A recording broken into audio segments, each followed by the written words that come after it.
Hello दोस्तों, आप सभी का स्वागत है अपने यूट्यूब चैनल एनी नॉलेज 100 में। आज आप सभी को बताएंगे यूपी ट्रिपल एससी पेट 2025 की तैयारी में आपके जीके जीएस में गुप्त वंश, समुद्रगुप्त, चंद्रगुप्त द्वितीय और हर्षवर्धन का महत्वपूर्ण योगदान रहा है और क्या इनके क्वेश्चन एमसीक्यू के रूप में पेट के एग्जाम में पूछे जाते हैं। क्या कहेंगे, यूपी ट्रिपल एससी पेट 2025 में गुप्त वंश से कौन से प्रश्न पूछे जाने वाले हैं, किनकी संभावना अधिक है, उन प्रश्नों को जानकारी आपको देंगे। उसमें आपको प्रैक्टिस सेट 6 के माध्यम से दे रहे हैं। आपको बता दें कि यूपी ट्रिपल एससी पेट कि आप जो तैयारी कर रहे हैं उसकी तैयारी में आपको लगे रहना है और लगे रह करके आप तैयारी करके अच्छे मार्क्स लाएंगे। उसके बाद में आप क्या करेंगे, सी ग्रेड की नौकरियों के लिए फॉर्म भर सकते हैं। अगर आप यूपी ट्रिपल एससी का पेट एग्जाम नहीं क्लियर करते हैं तो आप ना तो लेखपाल का पेपर दे पाएंगे, ना ही किसका वीडियो का दे पाएंगे। ऐसे आपको क्या करना है, यूपी ट्रिपल एससी में 70+ क्वेश्चन आपको हल करना ही है, जिससे कि आपको मेरिट लिस्ट से बाहर न किया जाए और आप फॉर्म अप्लाई कर सकें। उसके आगे आपको बता दें कि अगर आप यूपी ट्रिपल एससी पेट क्लियर करते हो तभी आपको फॉर्म भरने की अनुमति मिलती है। तो आपको बता दें कि आप अब थ्योरी छोड़ करके किसकी तैयारी करेंगे, एमसीक्यू के माध्यम से जानेंगे कि किस लेवल का पेपर आपका बनेगा यूपी पेट में और किस लेवल की आपको तैयारी करनी चाहिए। चलिए, इतना आपको तो बता दिया और आपको पहले से मालूम होगा कि कैसे हम क्वेश्चन आंसर देखें। तो आपको हम वही दिखाने की कोशिश कर रहा हूं कि किस लेवल की तैयारी आपको करनी है और किस लेवल के यूपी पेट एग्जाम 2025 का सवाल करने वाला है आपसे, किस लेवल के क्वेश्चन आपके पेपर में देने वाला है। तो चलिए देरी ना करते हुए पहला प्रश्न शुरू करते हैं। पहले प्रश्न में क्या बताया गया है, देखिए।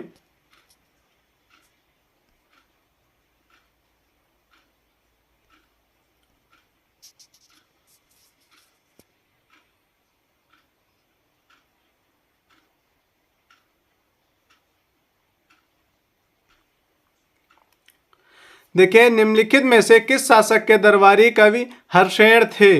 देखिए, इसमें क्वेश्चन किया है, यूपी ट्रिपल एससी पेट ने परीक्षा 15 अक्टूबर 2022 को हुई है और सेकंड पाली में हुई है। आपको अंदाजा लग गया कि मैंने कहाँ से क्वेश्चन लिए हैं, यूपी ट्रिपल एससी पेट से लिया है। आपको बता दें, मेरे जितने भी क्वेश्चन हैं आपको सभी यूपी ट्रिपल एससी या कहें यूपी ट्रिपल एससी के अन्य एग्जामों से लिए गए हैं जो 2025 में पेट में आने की संभावना है। तो आप वीडियो को लास्ट तक देखेंगे और पूरा देखेंगे, जिससे आपको यह जानकारी हो सके किस लेवल की क्वेश्चन आपसे पूछेगा और किस लेवल को आपकी तैयारी होनी चाहिए। आपको उस लेवल की मैं तैयारी करा दूंगा जिससे कि आपके 70+ क्वेश्चन होने वाले हैं। अगर आप चैनल पे नए हैं तो चैनल को सब्सक्राइब कर लेंगे, बेल आइकन पे क्लिक कर लेंगे और ज़्यादा से ज़्यादा लोगों के पास शेयर करेंगे, अपने दोस्तों के पास शेयर करेंगे जो पेट के एग्जाम की तैयारी कर रहे हैं। और लाइक करना तो बिल्कुल नहीं भूलेंगे, क्योंकि आपका ना तो सब्सक्राइब करने में पैसा खत्म हो रहा है, ना तो शेयर करने में, ना ही लाइक करने में। तो आप ये सब जरूर करेंगे जिससे कि मेरा भी ग्रोथ हो सके और आप भी अच्छे से अच्छी तैयारी कर सके। अगर आपको एक बार में नहीं समझ में आता है तो आप वीडियो को दोबारा देखेंगे। और आपको एक अच्छी चीज़ बता दूं कि आप एक पेन कॉपी जरूर रखेंगे, क्योंकि अगर आपको कोई डाउट होता है तो आप डाउट को लिख लेंगे, दोबारा फिर से वीडियो को देखेंगे तो वहाँ पे आपका डाउट क्लियर हो जाएगा। चलिए, इस क्वेश्चन का आंसर करते हैं कि किस शासक के दरबारी कवि हर्षेण थे। तो आपका आंसर होना चाहिए, एक सेकेंड पेन सेलेक्ट कर ले भैया, आपका आंसर होना चाहिए समुद्रगुप्त। आपका बी राइट आंसर रहेगा। क्या रहेगा? समुद्रगुप्त। समुद्रगुप्त के शासन काल के दौरान दरबारी कवि कौन थे? हर्षेण। ये आप याद रखेंगे। इसमें क्या बताया गया है आपको? इसमें बताया गया है कि समुद्रगुप्त के दरबारी कवि हर्षेण पूछा गया पेट के एग्जाम में, ठीक है। और हर्षेण क्या थे? एक कवि थे। इन्होंने कौन सी किताब लिखी थी या कहें कि कौन सी कविता लिखी थी? तो आप बताएंगे कि प्रयाग प्रशस्ति की रचना किसने की थी? हर्षेण ने, ठीक है। यहाँ से आपका दूसरा क्वेश्चन देखते हैं क्या बता रहा है आपका। दूसरा क्वेश्चन है, दूसरा प्रश्न है आपका, समुद्रगुप्त की प्रशस्ति संस्कृत में एक कविता के रूप में किस कवि द्वारा रचित थी जिसे इलाहाबाद में अशोक स्तंभ पर अंकित किया गया था। देखिए, अशोक स्तंभ के बारे में आपको मालूम होगा कि अशोक स्तंभ किसने बनवाया था, तो अशोक ने बनवाए थे।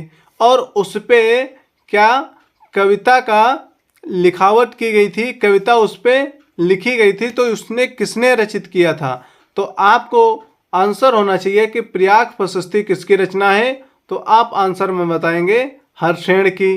ठीक है, ये भी कब पूछा गया, 2023 में पूछा गया है, सेकंड पाली में पूछा गया, पेट परीक्षा में पूछा गया है।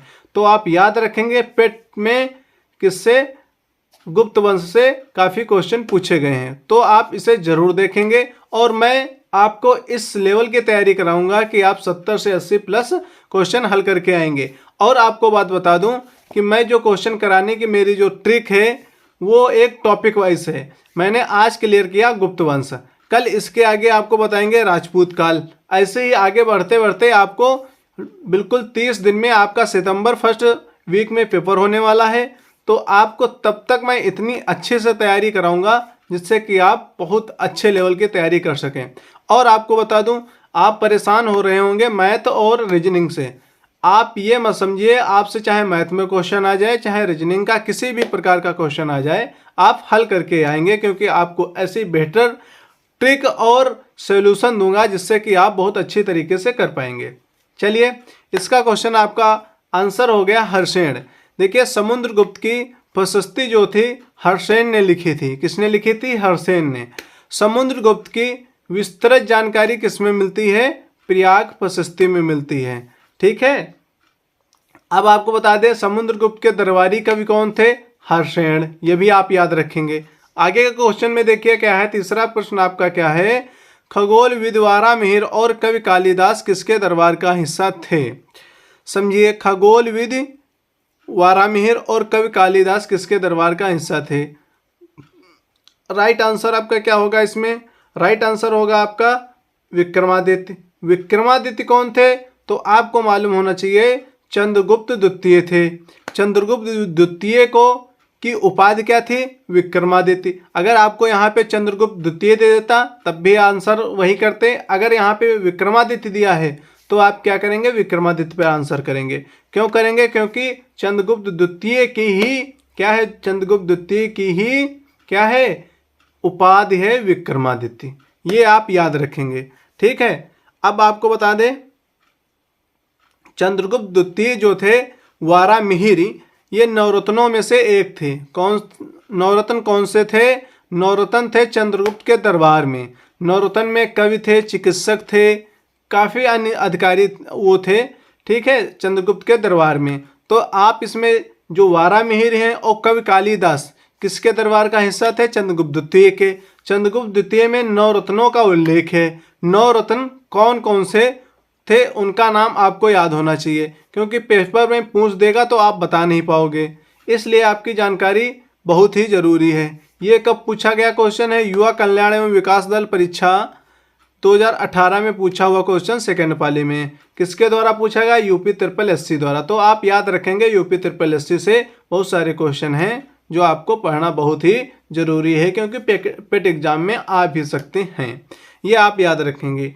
ठीक है, गुप्त सम्राट चंद्रगुप्त द्वितीय, ठीक है, की उपाधि क्या थी, विक्रमादित्य। ये आप याद रखेंगे। ठीक है, और आपको नवरत्नों के नाम याद होना चाहिए। नवरत्न हम आगे नाम बताएंगे आपको, इसलिए अभी आगे का क्वेश्चन पढ़ते हैं। क्या क्वेश्चन है, अभिज्ञान शकुंतलम किताब के लेखक कौन है। क्या कहेंगे, अभिज्ञान शकुंतलम आपकी किताब थी, एक बुक थी, उसके लेखक कौन है। तो आपका पूरी तरह से मालूम होना चाहिए अभिज्ञान शकुंतलम के लेखक कालिदास हैं। कौन है, कालिदास। आपका राइट आंसर क्या है, कालिदास। आपका सी राइट आंसर होने वाला है, कालिदास। ये कब पूछा गया है, यूपी ट्रिपल एससी ग्राम विकास अधिकारी परीक्षा 2018 फर्स्ट पाली में पूछा हुआ क्वेश्चन है। तो आप याद रखेंगे। ठीक है, उसके बाद में आपको बता दें अभिज्ञान शकुंतलम, ठीक है, एक हो गया। और आपका रहेगा कुमार संगम, मेघदूतम और रघुवंशम किसकी रचना है? ये भी किसकी हैं? कालिदास की हैं। और ऋतु संहार आदि बिल्कुल प्रमुख इनकी रचनाएं हैं। क्या कहेंगे? प्रमुख रचनाएं हैं। और विक्रमोत्तिश मालविका अग्नि क्या है? मालविका अग्नि किसकी रचना है? आप कहेंगे कालिदास की। चलिए आगे का क्वेश्चन देखते हैं क्या कह रहा है आपका। मालविका अग्निमित्रम पुस्तक किसकी लिखी है? अभी आपको बताया कि मालविका अग्नि किसकी रचना थी, किसकी पुस्तक थी, तो आप बताएंगे डी नंबर आपका राइट आंसर होने वाला है, कालिदास। आपको पहले ही हमने बता दिया। अब आपको बताएं कि ये कब पूछा गया है, तो लोअर सब ऑर्डिनेट 21 अक्टूबर 2021 को पूछा गया है। 21 अक्टूबर 2021 को यूपी 80 द्वारा। तो अब याद रखेंगे, हमने बहुत से अच्छे लेवल से आपकी तैयारी कराने को सोचा है। तो आप भी बहुत ही अच्छी तरीके से हमारे चैनल को सब्सक्राइब कर लेंगे, बेल आइकन पर क्लिक कर लेंगे और दोस्तों के पास शेयर कर देंगे, जिससे कि उनको भी यह जानकारी हो सके पेट के एग्जाम से रिलेटेड। ठीक है, चलिए आगे का क्वेश्चन देखते हैं क्या आगे का question.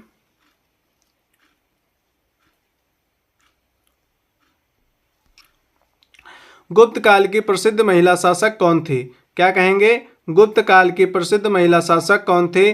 Kuber Ganga A, B number Prabhavati Gupta, C number Rajshri, D number Kumar Devi. देखिए UDA भर्ती 2015 में पूछा हुआ क्वेश्चन है। इसका आंसर आपको बताना है। आपको बता दें इसका आंसर होने वाला है कुमार देवी। गुप्त काल में एक प्रसिद्ध महिला शासक थी। कौन सी थी? कुमार देवी। जो चंद्रगुप्त द्वितीय की क्या थी? बेटी थी या पुत्री थी? क्या कहेंगे? बेटी थी या पुत्री थी? प्रसिद्ध महिला शासिका प्रभावती गुप्ता थी। क्या कहेंगे? शासिका प्रभावती गुप्ता थी।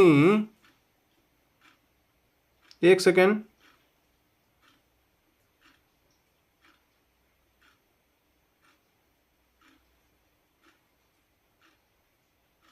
सॉरी, आपका राइट आंसर होने वाला है बी नंबर राइट आंसर होगा।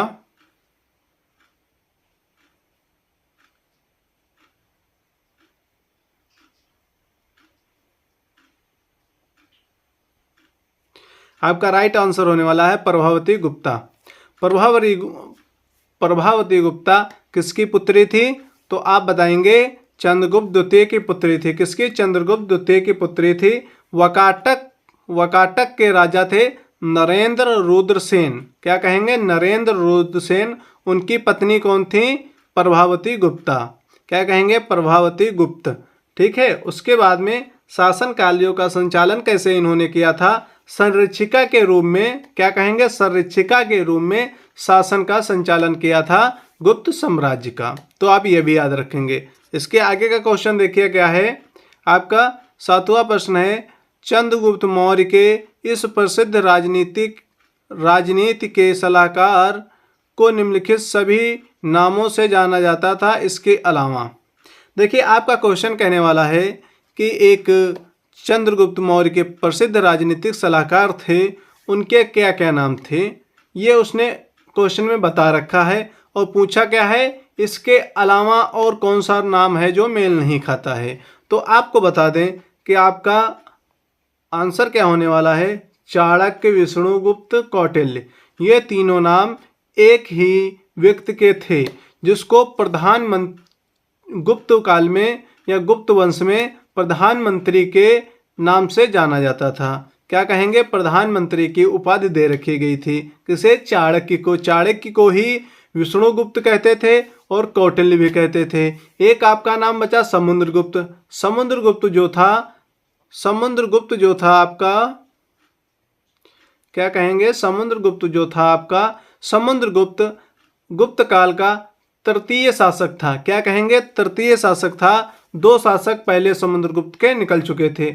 और कहें कि गुप्त काल का वास्तविक शासक अगर आपसे पूछ दिया जाए तो आपका आंसर होने वाला है समुद्रगुप्त, क्योंकि समुद्रगुप्त ही वास्तविक गुप्त काल का शासक है। ठीक है, अब आपको बता दें कि इसमें कौटिल्य और चाणक्य, विष्णुगुप्त क्या है, ये एक नाम है। ये एक ही व्यक्ति के 3 नाम हैं। इनको प्रधानमंत्री के नाम से भी जाना जाता है। अगर आपको कहीं इसमें प्रधानमंत्री भी दे देता गुप्त काल के लिए तो आप आंसर समुद्रगुप्त लगाते, क्योंकि समुद्रगुप्त ही अलग है नाम, क्योंकि समुद्रगुप्त एक शासक था, ना कि प्रधानमंत्री था। ये आप याद रखेंगे। इसके आगे आपको क्वेश्चन में आगे पता होना चाहिए। 8वां प्रश्न आपका है, निम्नलिखित में से किस शासक के दरबार में बहुत से विद्वानों को नवरत्न के रूप में अलंकृत किया गया था? आपको बता दें, निम्नलिखित में से किस शासक को दरबार में बहुत से विद्वानों को नवरत्न के रूप में अलंकृत किया गया था? एक नाम आपका है जो इसमें मिलता है, आपको बताएंगे गुप्त काल, चंद्रगुप्त सेकंड, समुद्रगुप्त, त्रिगुप्ता। तो आपको याद रहना चाहिए कि चंद्रगुप्त द्वितीय थे। चंद्रगुप्त द्वितीय में ही क्या हुआ था, नवरत्नों का उल्लेख है। चंद्रगुप्त द्वितीय के शासनकाल में नवरत्नों का उल्लेख है। ये पूछा गया है 2022 में सेकंड पाली में पेट परीक्षा द्वारा। तो आप याद रखेंगे पेट परीक्षा के लिए कितनी क्लास ये सफिशेंट आपके रहने वाली है। तो इस क्लास को लाइक शेयर करना नहीं भूलेंगे और चैनल को सब्सक्राइब कर लेंगे, बेल आइकन पे क्लिक कर लेंगे, जिससे आने वाली सभी पेट एग्जाम से रिलेटेड नोटिफिकेशन आपको मिलते रहें और आप अच्छी से अच्छी तैयारी में आगे बढ़ सकें। देखिए, चंद्रगुप्त द्वितीय रहा है आपका। दरबार में बहुत से विद्वानों, क्या कहेंगे, बहुत से विद्वानों को नवरत्न के रूप में रखा गया था, अलंकृत किया गया था, या कहेंगे चंद्रगुप्त द्वितीय के शक्तिशाली शासकों में से, आपको क्या कहेंगे, चंद्रगुप्त द्वितीय के शक्तिशाली शासकों में से एक थे। चंद्रगुप्त कौन थे? बहुत ही शक्तिशाली शासक थे। और उनके दरबार में नवरत्नों में कौन कौन से थे, आपको बता दें। फर्स्ट नंबर आपका कालिदास रहेगा। दूसरा कौन सा रहेगा? वारामिहिर रहेंगे, वारामिहिर। और कौन रहेंगे? धन्वंतरी। आपके 3 ये हो गए। इसके आगे अमर सिंह चौथा हो गया, शंकु पांचवा हो गया, और क्षणपक छठा हो गया, और वरुरुचि 7वां हो गया, वेताल भट्ट आपका 8वां हो गया, घट क्या होगा, घट करपर आपका 9वां हो जाएगा। तो आप याद रखेंगे 9 रत्न आपके थे चंद्रगुप्त द्वितीय के दरबार में, जिनको बहुत ही विश्वास से इन्हें बनाया गया था। ठीक है, अब आगे का क्वेश्चन देखिए क्या कह रहा है। 9वां क्वेश्चन चंद्रगुप्त से ही, भारतीय इतिहास में धन्वंतरी कौन थे? देखिए, नवरत्नों से ही ये क्वेश्चन है। आपको अगर नहीं मालूम होगा नवरत्न के बारे में तो आप इस क्वेश्चन का आंसर नहीं कर पाएंगे। तो आपको बता दें, पेट एग्जाम में पूछा हुआ है, 2021 में सेकंड पाली में पूछा गया है। ये एक मिस्टेक हुई है, परीक्षा यहाँ पे होना चाहिए, सॉरी। चलिए आगे देखते हैं क्या इसमें है। भारतीय इतिहास में धन्वंतरी कौन थे? तो आपको बता दें, धन्वंतरी चंद्रगुप्त, आपका बी आंसर राइट होने वाला है। चंद्रगुप्त विक्रमादित्य की सभा को सुशोभित करने वाले प्रसिद्ध चिकित्सक थे। कौन थे ये? धन्वंतरी प्रसिद्ध चिकित्सक थे। कवि कौन थे? तो आप बताएंगे कालिदास। कालिदास कौन थे? कवि थे। और आपको बता दें प्रसिद्ध लेखक कौन थे? तो आप बताएंगे वारामिहिर। कौन थे? वारामिहिर। ये भी आप याद रखेंगे। विक्रमादित्य क्यों लिखा है? क्योंकि विक्रमादित्य को चंद्रगुप्त द्वितीय की उपाधि धारण की थी। किसने? चंद्रगुप्त द्वितीय ने विक्रमादित्य की। तो आप ये भी याद रखेंगे। प्रसिद्ध चिकित्सक कौन थे? धन्वंतरी। ये भी आप याद रखेंगे। देखिए, आयुर्वेद शास्त्र के प्रखंड विद्वान कौन थे? धन्वंतरी। ये भी आपको बता दें। देखिए, आपको नवरत्नों में महाकवि, आपको महाकवि भी बताया ना, सबसे अच्छे कवि कौन थे? तो आप बताएंगे कालिदास। चलिए आगे का क्वेश्चन देखते हैं। आपका हर्ष से रिलेटेड है, हर्षवर्धन से। तो आप याद रखेंगे 10वां क्वेश्चन आपका होने वाला है, 10वां प्रश्न होने वाला है। कन्नौज से पूर्व हर्षवर्धन कहाँ का शासक था? क्या कहेंगे? कन्नौज से पूर्व हर्षवर्धन कहाँ का शासक था? A number Kaushambi, B number Kushinagar, C number Shravasti, D number Thaneshwar. अमीन परीक्षा 2016 में पूछा हुआ प्रश्न है, इसका आंसर आपको कहना है। तो डी आंसर आपका राइट रहेगा, थानेश्वर। कहाँ का? हर्षवर्धन कहाँ का शासक था? तो आप बताएंगे थानेश्वर था, थानेश्वर का। देखिए, किसकी मृत्यु के पश्चात हुआ था ये?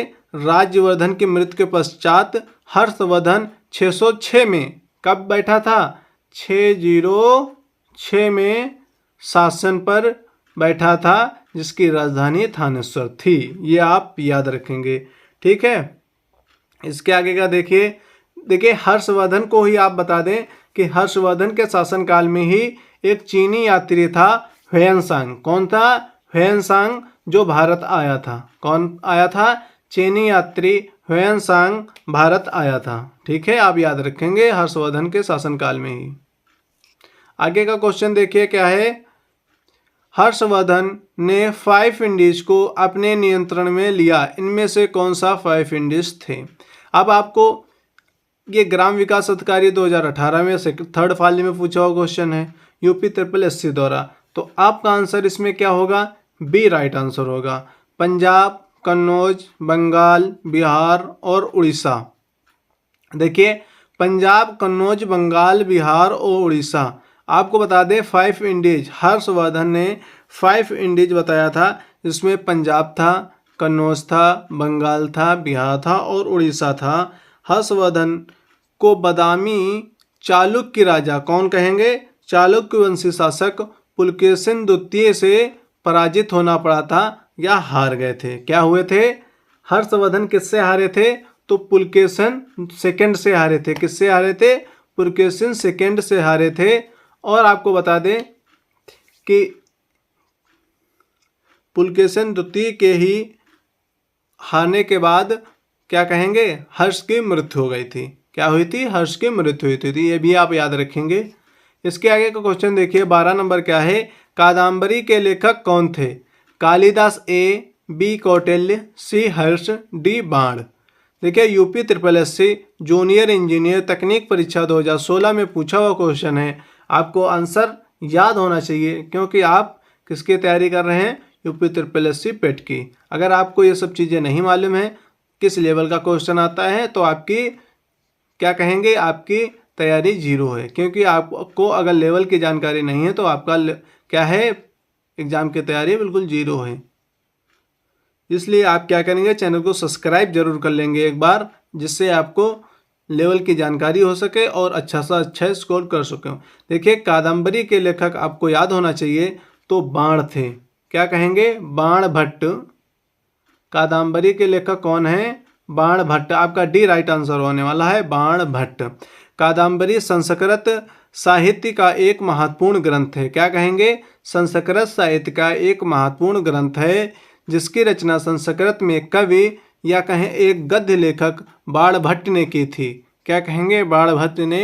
ये क्या संस्कृत के कवि और लेखक भी थे। क्या कहेंगे? लेखक और कवि दोनों थे, ठीक है। बालभट्ट सम्राट हर्ष के दरबारी कवि थे। क्या कहेंगे?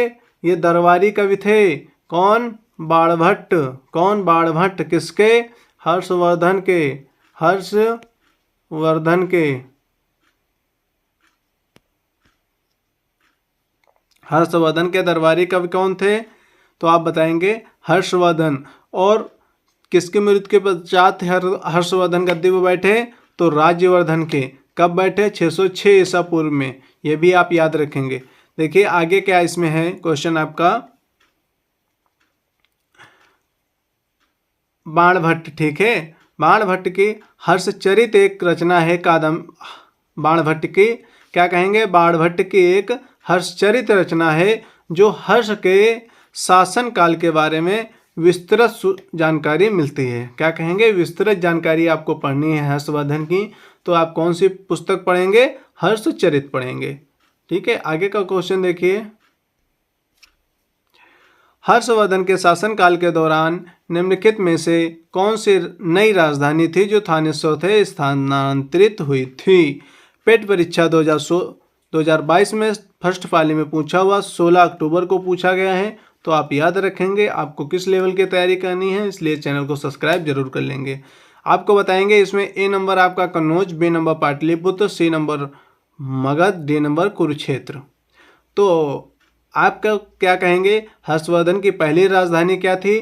तो आप बताएंगे थानेश्वर। आपसे पूछ दिया थानेश्वर से स्थानांतरित कहाँ के लिए किया था? तो आप बताएंगे कन्नौज। कहाँ के लिए स्थानांतरित किया था? कन्नौज के लिए। किसने किया था? हर्षवर्धन ने। किसके शासनकाल में? हर्षवर्धन के शासनकाल में। ये भी आप याद रखेंगे, ठीक है। इसके और आपको बता दें कि यह नई राजधानी कहाँ से ट्रांसफ़र किया था? थानेश्वर थे।